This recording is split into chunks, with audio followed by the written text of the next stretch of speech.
Hello friends, आपण polity notes read करत आहोत।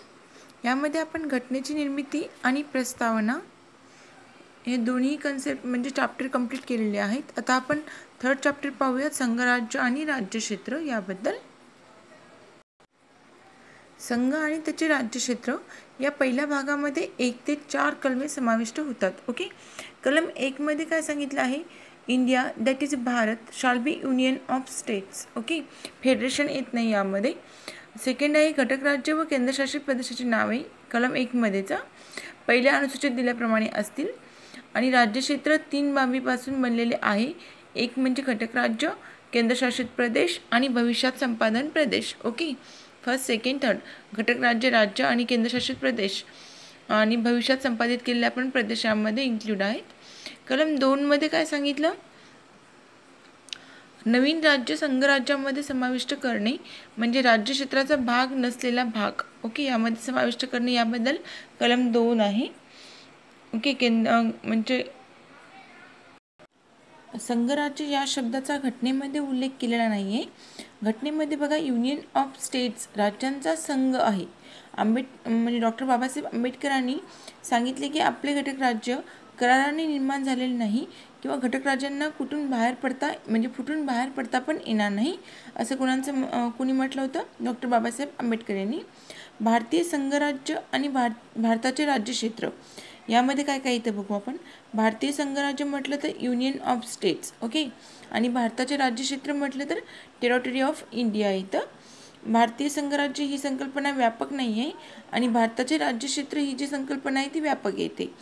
केवळ घटक राज्यांचा समावेश होतो भारतीय संघराज्यामध्ये आणि भारताच्या राज्यक्षेत्रामध्ये मात्र घटक राज्य प्लस युटी म्हणजे युनियन टेरिटरी प्लस भविष्यात आपण जे संपादित करतो असे प्रदेश पण त्यामध्ये इन्क्लूड होतात। ओके, आणि आपण कलम 2 मध्ये काय पाहिलं की नवीन राज्य संघराज्यामध्ये समाविष्ट करण्याबाबत कलम 2 मध्ये तरतूद केलेली आहे।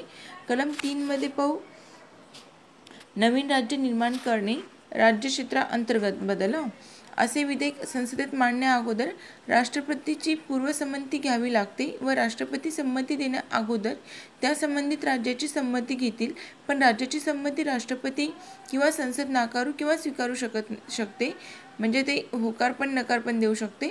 म्हणजे संसद भारताच्या अंतर्गत भागामध्ये कोणतेही बदल करू शकते। म्हणजेच भारत कसा आहे? भंजक राज्याचा अभंजक संघ आहे। आता ही लाईन लक्षात ठेवावी लागेल। म्हणजेच भारत कसा आहे? भंजक राज्याचा अभंजक संघ आहे। कलम 2 आणि 3 मध्ये थोडंसं कन्फ्युजन होतं बघा। कलम 2 काय म्हणते की भारताच्या सीमेबाहेरील राज्यांना जोडायचे असल्यास भारताच्या टेरिटरीला सोडून चेंज कलम 2 मध्ये नुसार करावा लागेल। ओके, म्हणजे भारताच्या सीमेबाहेरील राज्यांना आपल्याला जोडायचं असेल तर। आणि कलम 3 मध्ये काय सांगितलं की भारताच्या सीमेमधील राज्यामध्ये जर काही बदल करायचा असेल तर भारताच्या टेरिटरीमध्ये बदल सीमेत नावात तर कलम 3 नुसार आपल्याला तो करावा लागेल। समजलं का? आता कलम 4 बघू आपण। कलम 4 मध्ये बघा, कलम 2 किंवा 3 मध्ये होणारे बदल हे 368 या कलमानुसार होणार नाहीत, ते साध्या बहुमताने होतील। ओके, 368 बाहेर यामध्ये घटना दुरुस्ती येते। ओके, म्हणजे 368 नुसार होणार नाही, ते साध्या बहुमताने होईल असं कलम 4 मध्ये सांगितलं आहे। 26 जानेवारी 1950 रोजी घटना लागू झाली होती। त्यामध्ये 29 राज्य 4 गटांमध्ये विभाजन करण्यात आले होते, पण ही विभागणी भौगोलिक, प्रशासकीय व आर्थिकदृष्ट्या अयोग्य होती। त्यामुळे भाषिक आधारावर प्रांतांची स्थापना करण्याची मागणी जोर धरू लागली होती। त्यातच भाषिक आधारावर निर्माण झालेले पहिले राज्य म्हणजे आंध्र प्रदेश। ते कधी झालं होतं? 1953 मध्ये। ओके, पहिलं भाषिक याच्यावरती नवीन राज्य निर्माण झालेलं आंध्र प्रदेश आहे 1953 मध्ये। आता कोणते राज्य म्हणजे राज्यांचा क्रम सुद्धा आपल्याला विचारलेला आहे एक्झाममध्ये, त्यामुळे क्रम लक्षात ठेवावे लागेल की पहिलं कोणतं दुसरं कोणतं। ओके, तर पहिलं राज्य इथं आंध्र प्रदेश 1 ऑक्टोबर 1953 मध्ये निर्माण झालं होतं। सेकंड आहे पुदुच्चेरी 1954 मध्ये झालं होतं आणि 14व्या घटना दुरुस्ती 1962 नुसार केंद्रशासित प्रदेशाचा दर्जा मिळाला होता। थर्ड आहे महाराष्ट्र 1 मे 1960 मध्ये स्थापना झाली होती महाराष्ट्राची, बॉम्बे पुनर्रचना कायदा 1960 नुसार।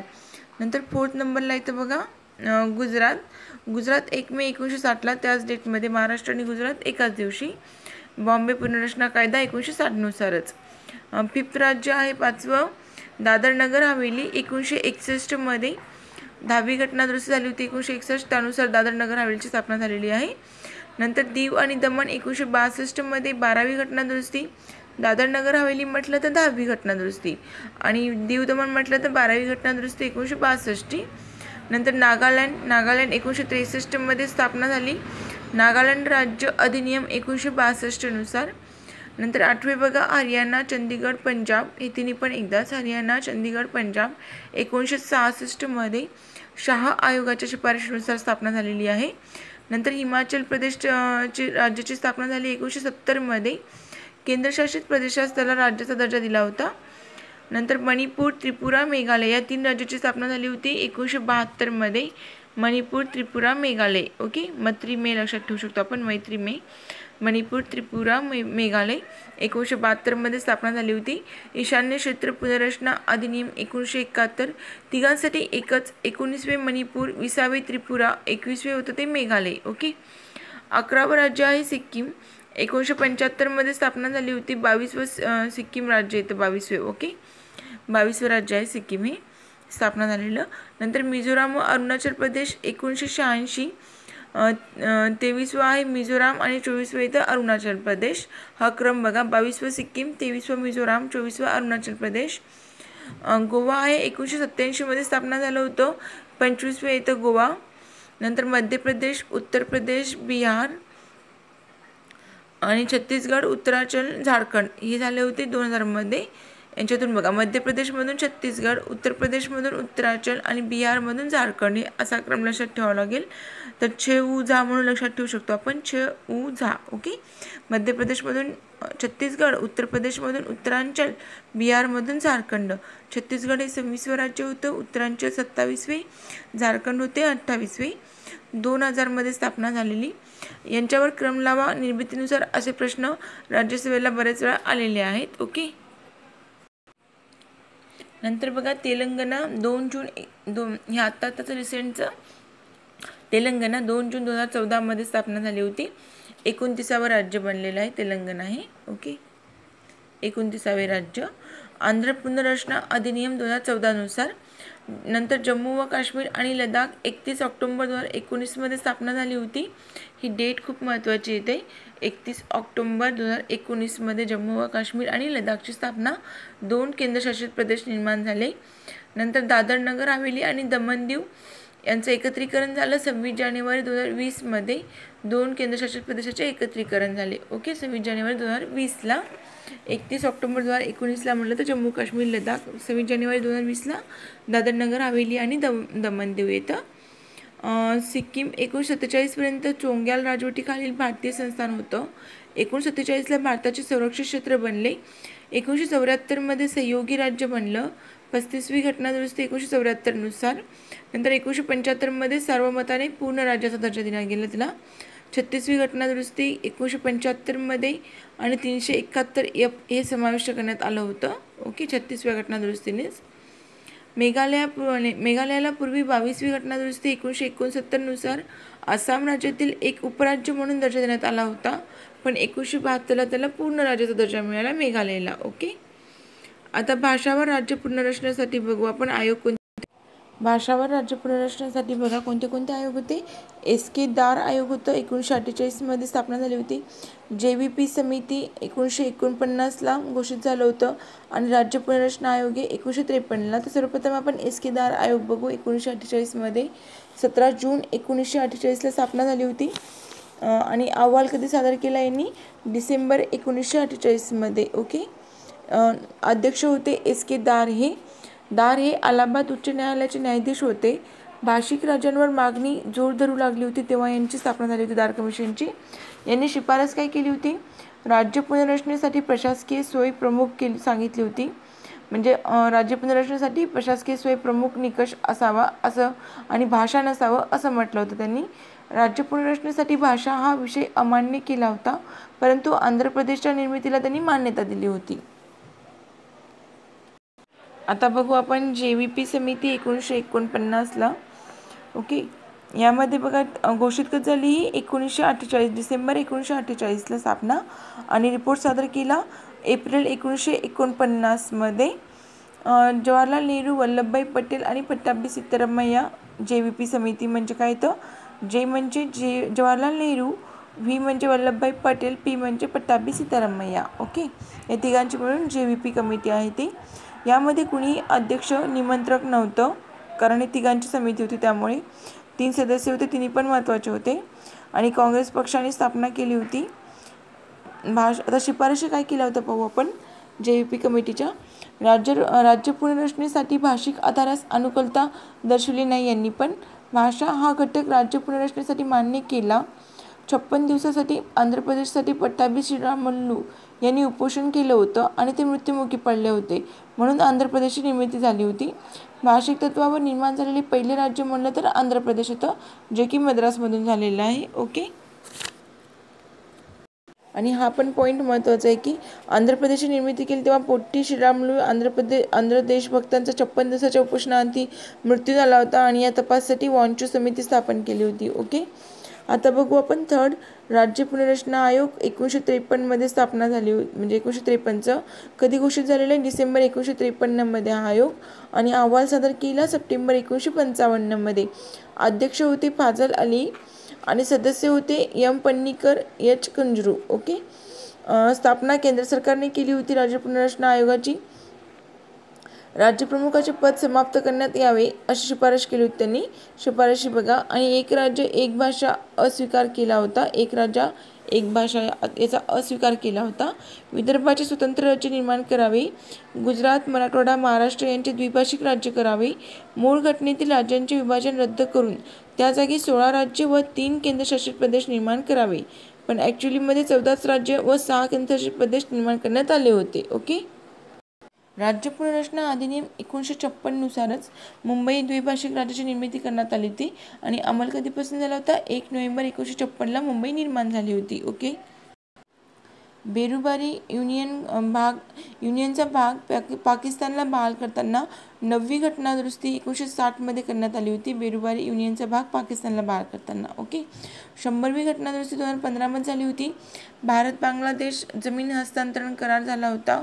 भारताने बांगलादेशला 3 क्षेत्रे हस्तांतरित केली होती व बांगलादेशाने भारताला 51 क्षेत्रे हस्तांतरित केली होती. ओके, बदल पहिल्या परिशिष्टामध्ये आसाम, पश्चिम बंगाल, मेघालय, त्रिपुरा. ब्रिटिश भारतामध्ये एकूण 562 संस्थानिक होते, त्यामध्ये 552 संस्थानिक भारतामध्ये राहिली आणि त्यापैकी 549 संस्थानिके 15 ऑगस्ट 1947 अगोदरच भारतात विलीन झाली होती. तर उर्वरित बघा, जुनागड फेब्रुवारी 1948 विलीन झालं होतं सार्वमताद्वारे.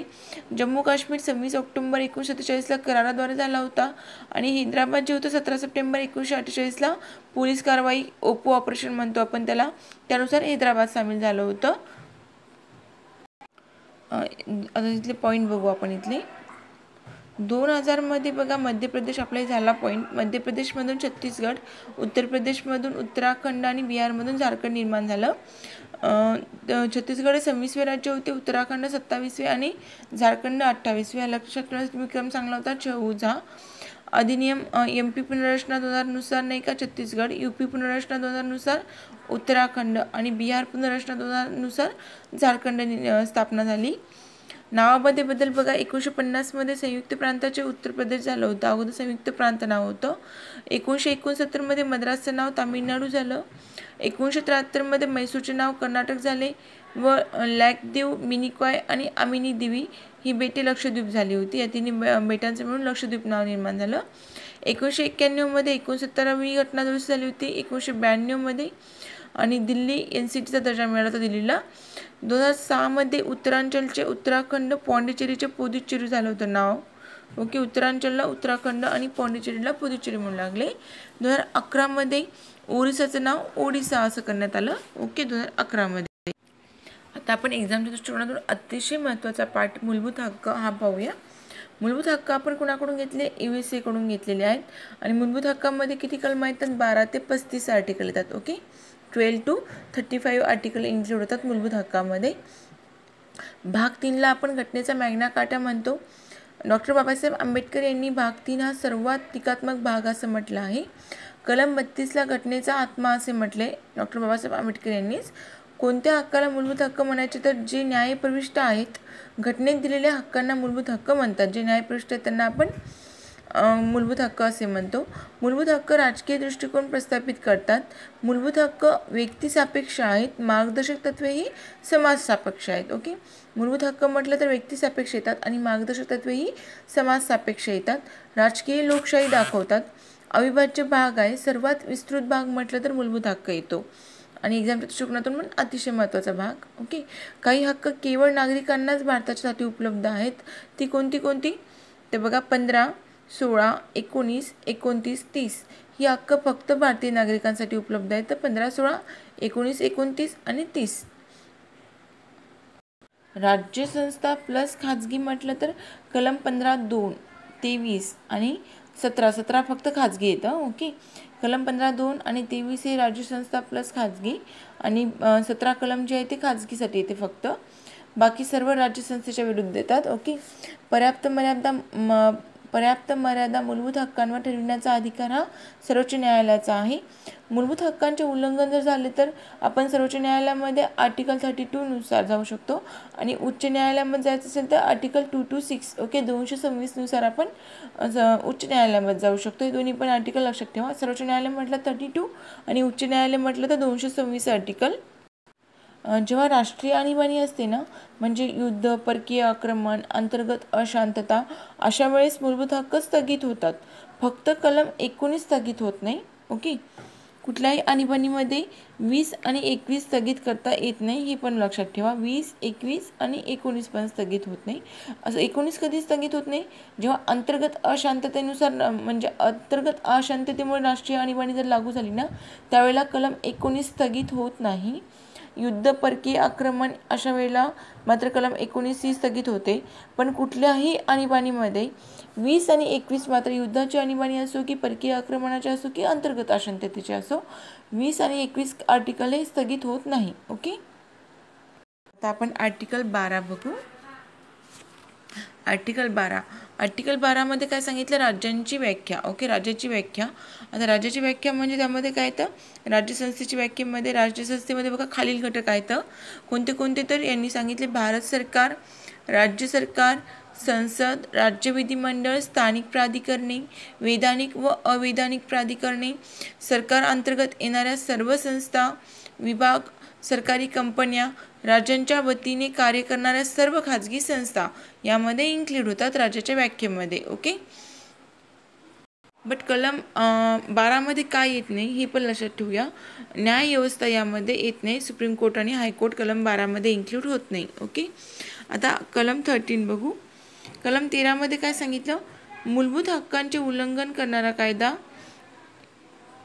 मूलभूत हक्कांचे उल्लंघन करणारा कायदा सुप्रीम कोर्टाकडून शून्यवत ठरवला जाईल. ओके, म्हणजेच कलम 13 मध्ये काय, न्यायालयीन पुनर्विलोकन आणि कायद्याची व्याख्या दिलेली आहे. या कलमामध्ये कायदा म्हणजेच काय याची व्याख्या दिलेली आहे. त्यामध्ये संसद, राज्य विधिमंडळाने केलेले कायमस्वरूपी कायदे, राष्ट्रपती, राज्यपाल यांनी काढलेले अध्यादेश, अधिसूचना, आदेश, नियम, पोटनियम आणि कायद्याची शक्ती असलेल्या रूढी परंपरा, हे सर्व कलम 13 मध्ये येतं. ओके, आता कलम 14 पाहू आपण. कलम 14 सर्वांना माहिती असते आणि हे एक्झामला पण भरपूर वेळा विचारलेलं आहे. कलम आर्टिकल 14. ओके, आर्टिकल 14 मध्ये येतं कायद्यासमोर समानता. कलम 14 म्हटलं तर कायद्यासमोर समानता. कायद्यासमोर समानता ही संकल्पना जर नकारात्मक म्हटलं तर हा हक्क आपण नकारात्मक संकल्पनेचा हक्क ब्रिटनच्या घटनेवरून घेतलेला आहे आणि कायद्याचे समान संरक्षण.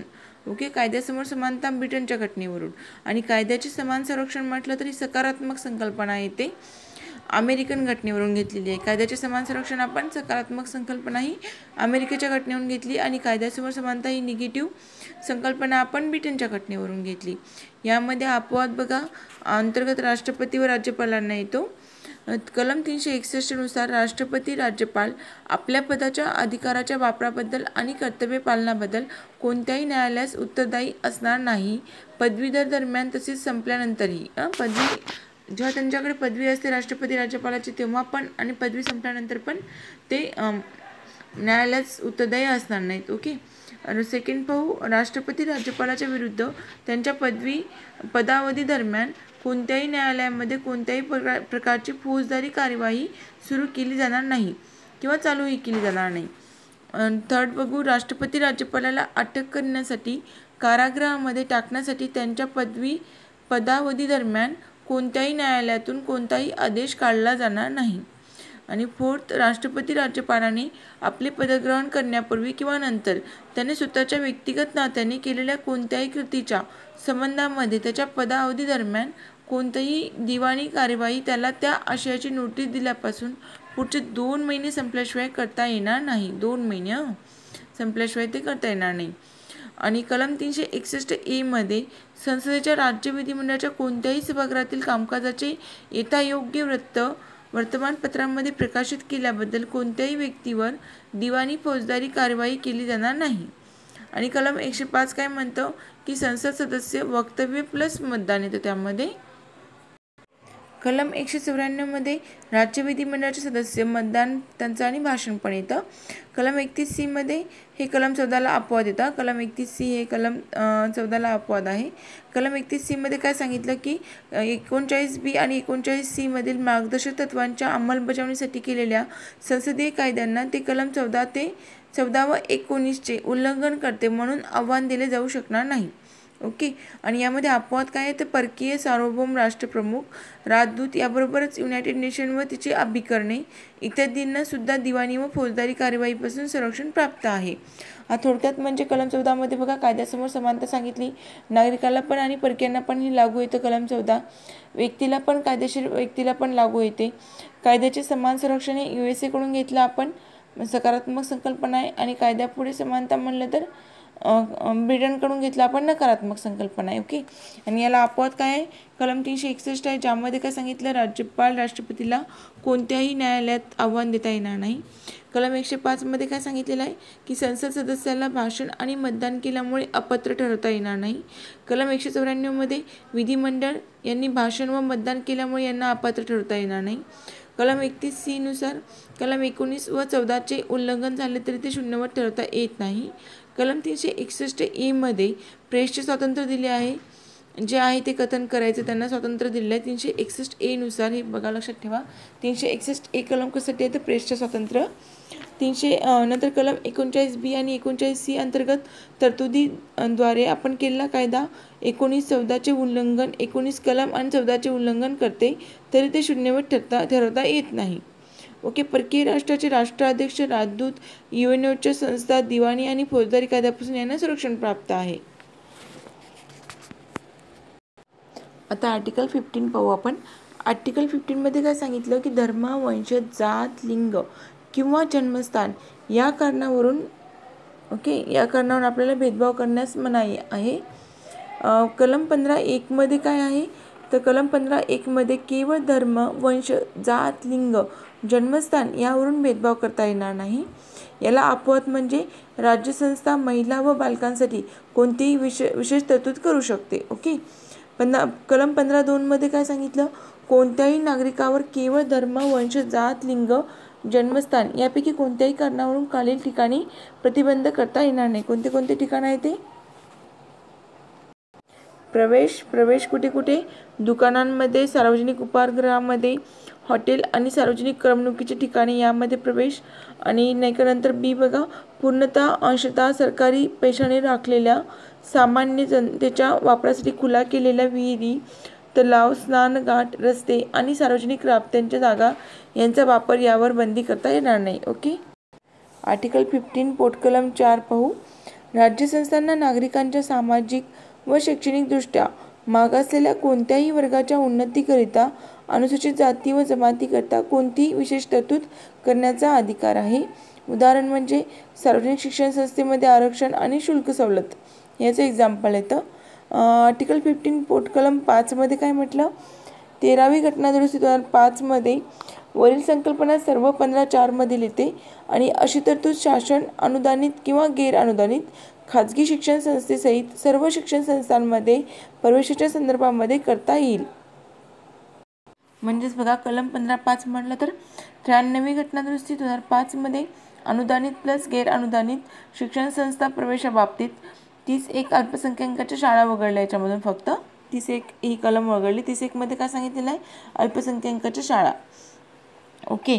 आणि कलम 15 पोटकलम 6 मध्ये बघा 15(4) आणि म्हणजे 15 पोटकलम 4 आणि कलम 15 पोटकलम 5 वगळता आर्थिक दुर्बल घटकांसाठी विशेष तरतूद करण्याचा अधिकार 10% आणि अनुदानित आणि गैर अनुदानितसाठी पण असेल हे सांगितलेलं आहे आर्टिकल 15 पोटकलम 6 मध्ये. 103वी घटना दुरुस्ती 2019 नुसार आर्थिकदृष्ट्या दुर्बल गटांच्या उन्नतीकरता विशेष तरतूद करण्याचा अधिकार आहे म्हणून सांगितलं. आणि हे जे आर्टिकल 15 पोटकलम 6 जे आहे ते 103वी घटना दुरुस्ती 2019 नुसार ओके ॲड करण्यात आलेलं आहे. 103 घटना दुरुस्ती करून कधी 2019 मध्ये केली ती आणि त्यानुसार ॲड करण्यात आलेलं आहे. आता आर्टिकल 16 पाहू आपण डिटेलमध्ये. सार्वजनिक रोजगारांबाबत समान संधी म्हटलं तर इथं आर्टिकल 16. यामध्ये आर्टिकल 16(1) मध्ये काय सांगितलं की रोजगार आणि नेमणुकीमध्ये राज्यसंस्थेच्या नियंत्रणाखाली सर्व नागरिकांना समान संधी असेल. याला अपवाद म्हणजे आर्टिकल 16(3) येतं. म्हणजे त्यामध्ये काय सांगितलेलं आहे की संसद कायद्याद्वारे एखाद्या राज्यातील किंवा युनियन टेरिटरीतील काही सरकारी नोकऱ्यांमध्ये त्या राज्यातील किंवा युटीतील निवासी असण्याची आवश्यकता बंधनकारक करू शकते, उदाहरणार्थ आंध्र प्रदेशसारखं. आणि आर्टिकल 16 पोटकलम 2 मध्ये काय सांगितलं कोणत्याही नागरिकावर केवळ धर्म, वंश, जात, लिंग, कुळ, जन्मस्थान, निवास कोणत्याही कारणावरून सरकारी रोजगार किंवा पदाबाबतीत नोकरीसाठी अपात्र असणार नाही तो आणि अथवा भेदभाव केला जाणार नाही. ओके. आर्टिकल 16 पोटकलम 4 मध्ये राज्यसंस्था आपल्या सेवामध्ये कोणत्याही मागासवर्गांसाठी त्या मागासवर्गाचे पर्याप्त प्रतिनिधित्व नसेल तर नेमणुका आणि पदांमध्ये जागा राखून ठेवू शकते. आता नंतर आर्टिकल 16(4)(a) मध्ये पाहू आपण 77वी घटना दुरुस्तीनुसार टाकण्यात आलं होतं बघा. आर्टिकल 16(4)(a) हे SC STच्या पदोन्नतीसाठी पण राखून ठेवता येईल हे सांगण्यात आलं होतं 85वी घटना दुरुस्ती 2001 मध्ये करून. ओके.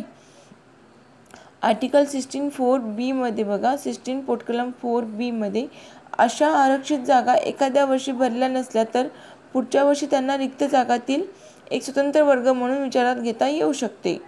अशा जागा त्या वर्गातील रिक्त जागांच्या 50% इतक्याच धरल्या जातील. ओके. हे कधी आहे 81वी घटना दुरुस्ती आहे ही. ओके.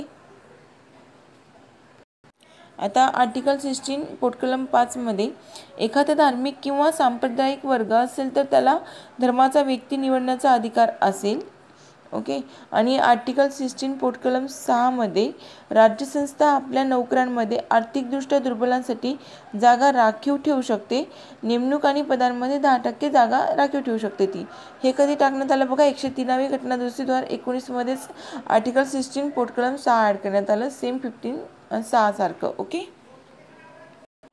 आता आपण आर्टिकल 17 पाहूया. आर्टिकल 17 मध्ये काय सांगितलं अस्पृश्यता नष्ट करण्याबाबत तरतूद केलेली आहे. अस्पृश्यता अपराध अधिनियम 1955 आहे. त्यामध्ये 1976 मध्ये बदल करून नागरी हक्क संरक्षण अधिनियम 1955 केलेला आहे. त्या नावामध्ये बघा अस्पृश्यता अपराध अधिनियम 1955 होता. 1976 मध्ये त्यामध्ये बदल केला आणि नागरी हक्क संरक्षण अधिनियम 1955 यामध्ये अत्याचारासंबंधी तरतूद नव्हती म्हणून नाही का यामध्ये बदल करण्यात आला. SC ST अत्याचार प्रतिबंध कायदा 1989 मध्ये आला. अस्पृश्यतेची व्याख्या घटनेमध्ये दिलेली नाही आहे.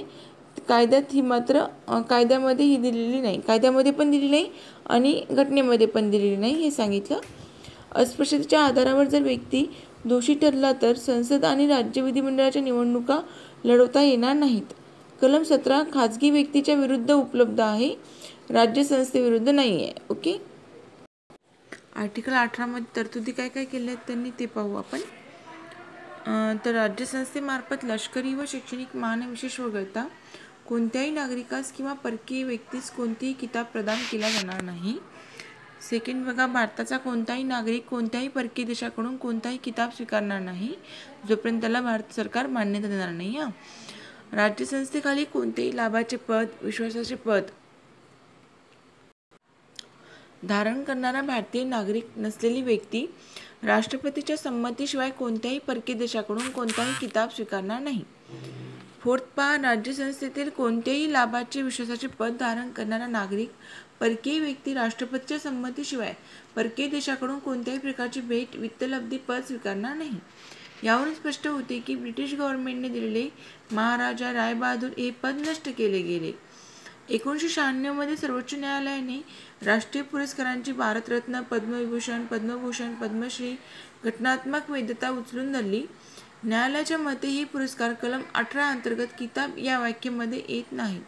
समानतेच्या तत्वाचा अर्थ असा होत नाही की गुणवत्तेचा सन्मान करू नये, पण पुरस्कार प्राप्त व्यक्ती आपल्या नावासमोर किंवा नावामागे या पुरस्काराचा वापर करू शकत नाही, हे न्यायालयाने स्पष्ट केलं.